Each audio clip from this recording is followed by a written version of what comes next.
Mga kaibigan, June 1, 2026 mga kaibigan. This is history. Ngayon lang po nangyari sa bayan natin ito. Ngayon lang, active senators are being arrested. Inaaresto. Ngayon, sa kabila ng kanyang kasalukuyang panunungkulan live sa Senado, ay inaresto ang isang nanunungkulang senador na si Jinggoy Estrada. Kung ano ang ginagawa at ginawa kay Senator Bato de la Rosa na kasalukuyan ding senador at pinagnanasaang dalhin sa dahig, ganon din ang ginawa. Ang mga ito ay ibinuto ng tao, ibinuto ng milyon-milyong mga Pilipino, at ngayon nahaharap sa bilangguan. So ibig sabihin, si Senator Jinggoy at si Senator Bato ay isa sa dalawang senador na hindi makagampan ng maayos sa kanilang mga tungkulin bilang senador dahil sinasagkaan ng kasalukuyang administrasyon. Mga kaibigan, nasaan ang co-equal dito mga kaibigan? Di ba't meron tayong independent, ehekutibo, hudikatura at kongreso? Lahat yan ay magkakapantay-pantay. Pero ginagamit mismo ng ehekutibo ang kanyang sandatahang lakas upang supilin ang pagiging independyente ng Senado at kontrolin ang lahat para sa kanilang pampulitikang ambisyon. Ihinati ng ehekutibo ang Senado.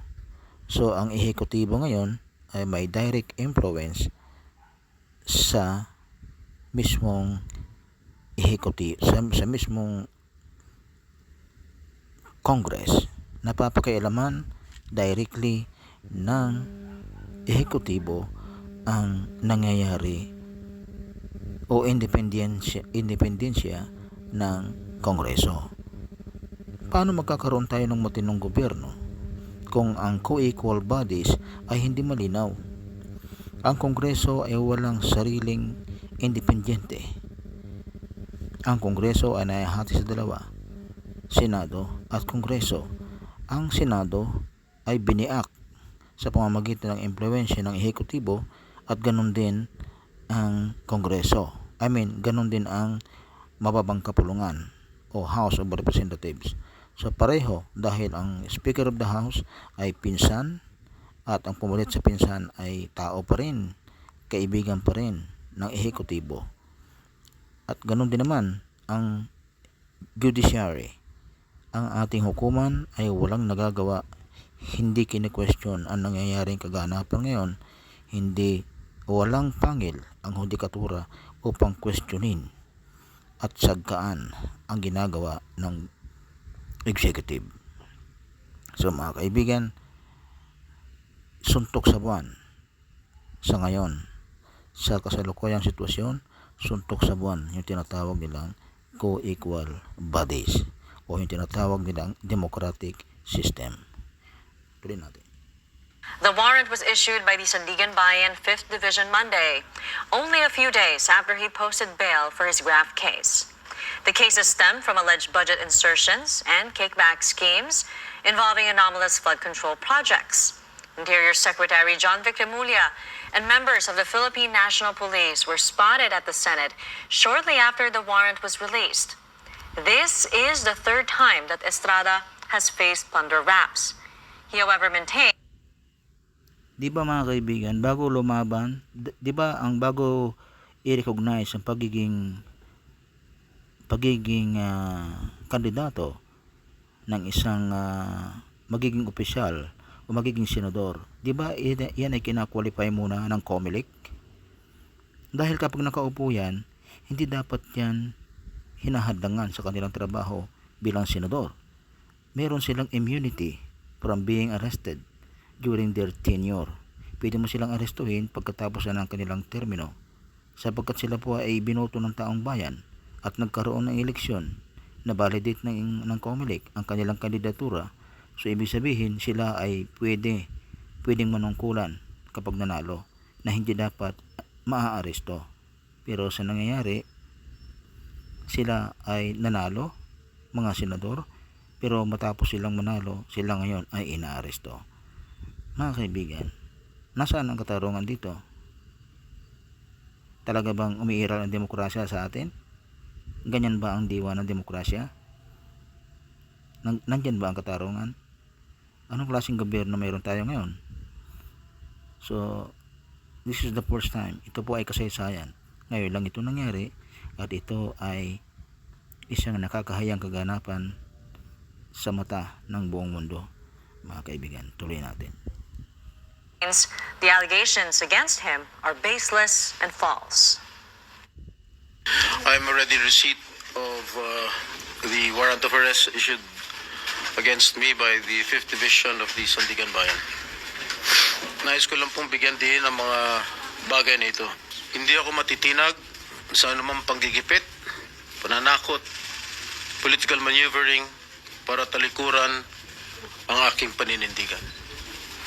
I will not yield to threats. I will not be intimidated. I will not be pressured into surrendering. Mga kaibigan, ito ay nangyari dahil tinanggihan ng senador na ito ang pagpaliligaw sa kanya na kumampi sa minorya. Dahil pag kumampi sa minorya, mababawasan ng bilang ng kasalukuyang mayorya at mababalik sa dating Senate President ang paghahari sa Senado, at kapag nakabalik ang kanilang paghahari sa Senado, hindi na ulit patutuloy ang flood control investigation.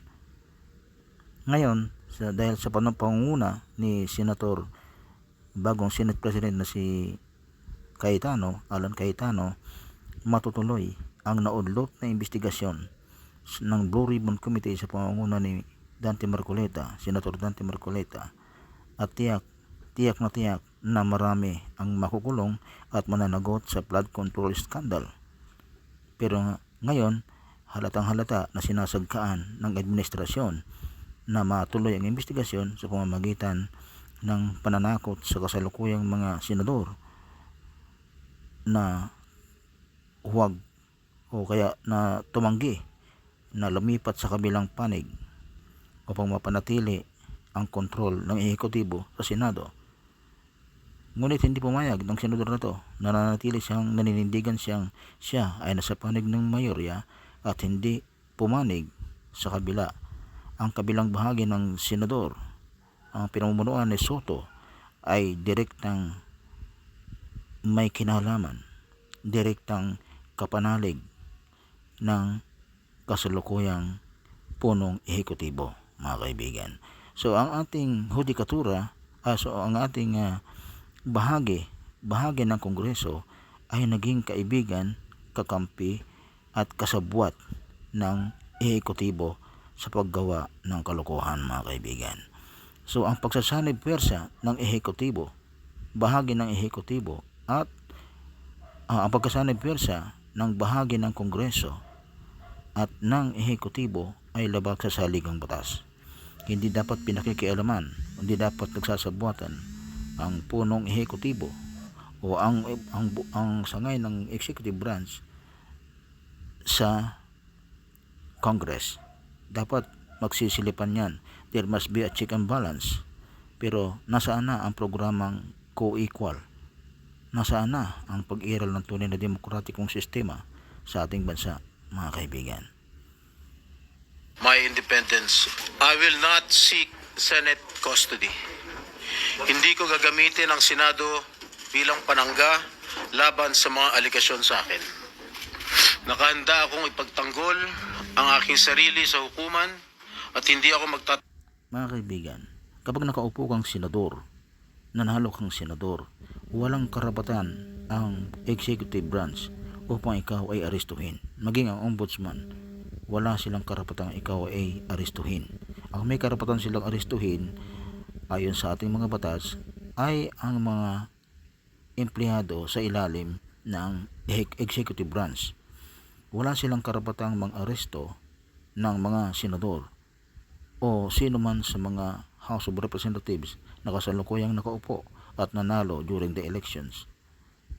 sapagkat hindi naman sila pwedeng manalo o hindi naman sila pwedeng payagang kumandidato kung may problema sa kanilang legal matters.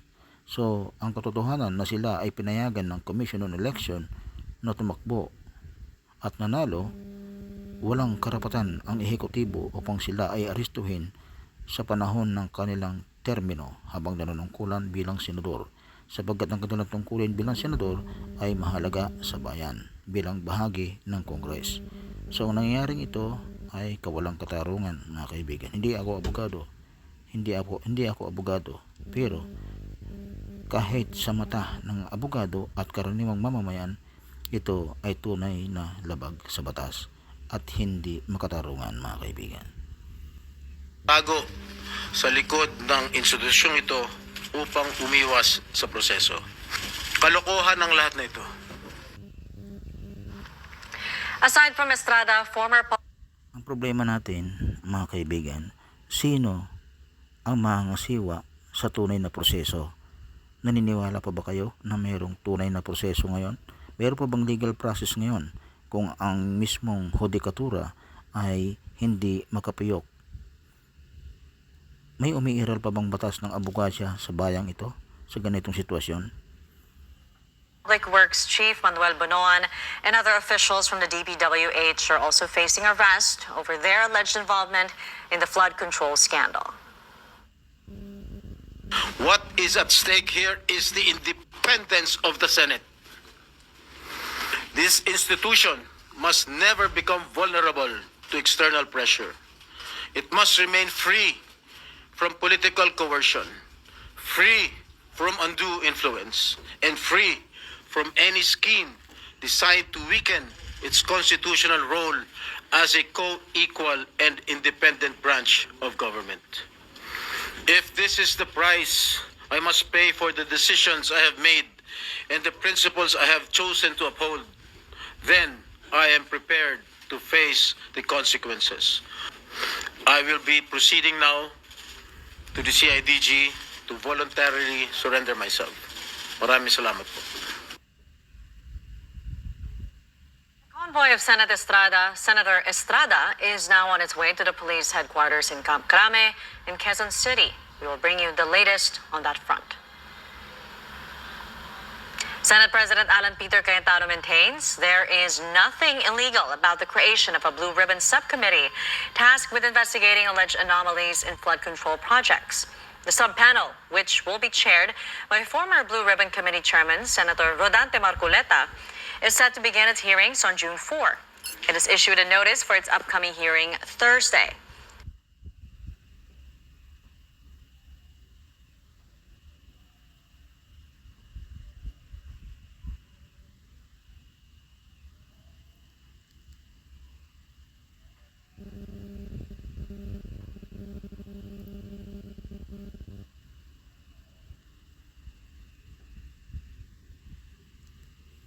Thursday. But even before the probe resumes, Custody.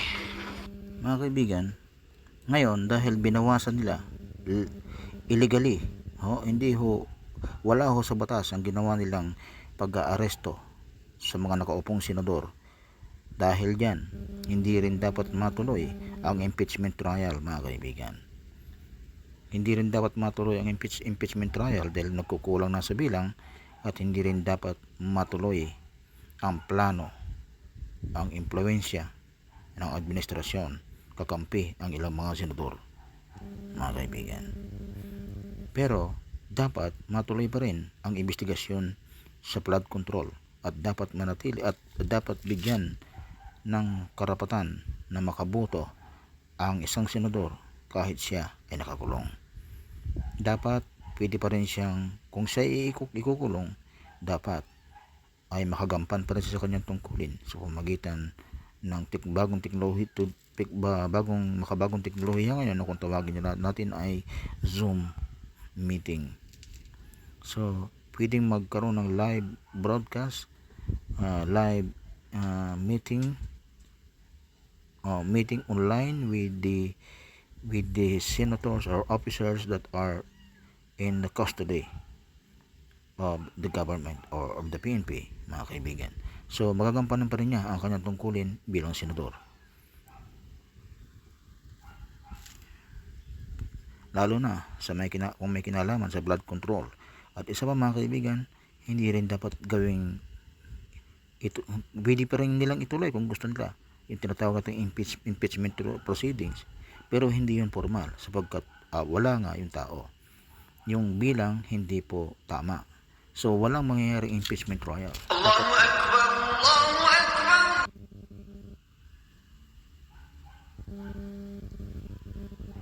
Hindi ko gagamitin ang Senado bilang panangga laban sa mga aligasyon sa akin. Nakahanda akong ipagtanggol ang aking sarili sa hukuman at hindi ako magtatago sa likod ng institusyong ito upang umiwas sa proseso. Kalokohan ang lahat na ito. Tama po ang sinabi ng senador.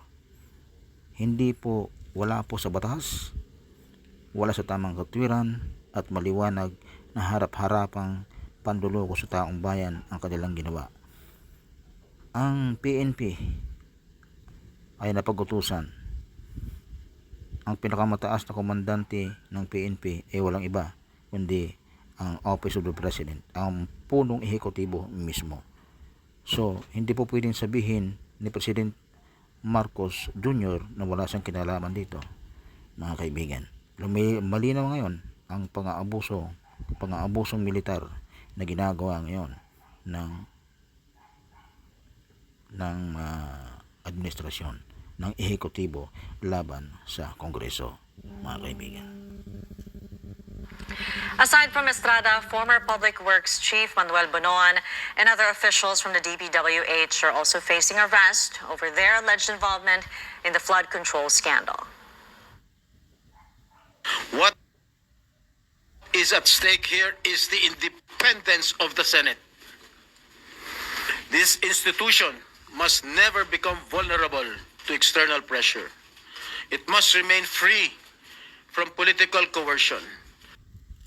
Yan ang sabi niya. Tama yung sinabi niya. Dapat yun ay free, malaya sa anumang political coercion. Pero sa nangyayari ngayon ay kabaliktaran. Lumalabas na nagmimistulang hari ang nakaupong presidente ngayon ng bansang ito. Military, kayong mga nasa hukbo ng sandatahang lakas, sa tingin nyo ba tama ito? Di ba't kayo ay may mandato? Meron kayong mandato na protektahan ang saligang batas. Ngayon, nakikita nyo na harap-harapan, binababoy ang ating saligang batas. So, kayo ba ay mananatiling nasa neutral o nararapat na kayo ay pumosisyon bago dumating ang pagkakataon na magkaroon tayo mismo ng kaguluhan?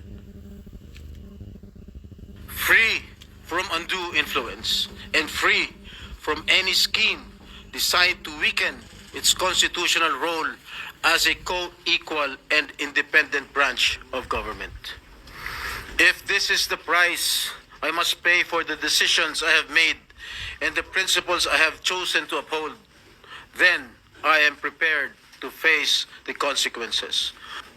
I will be proceeding now to the CIDG to voluntarily surrender myself. Maraming salamat po. Convoy of Senator Estrada is now on its way to the police headquarters in Camp Crame in Quezon City. We will bring you the latest on that front. Senate President Alan Peter Cayetano maintains there is nothing illegal about the creation of a blue ribbon. Maraming salamat mga kaibigan. Hanggang dito lang muna.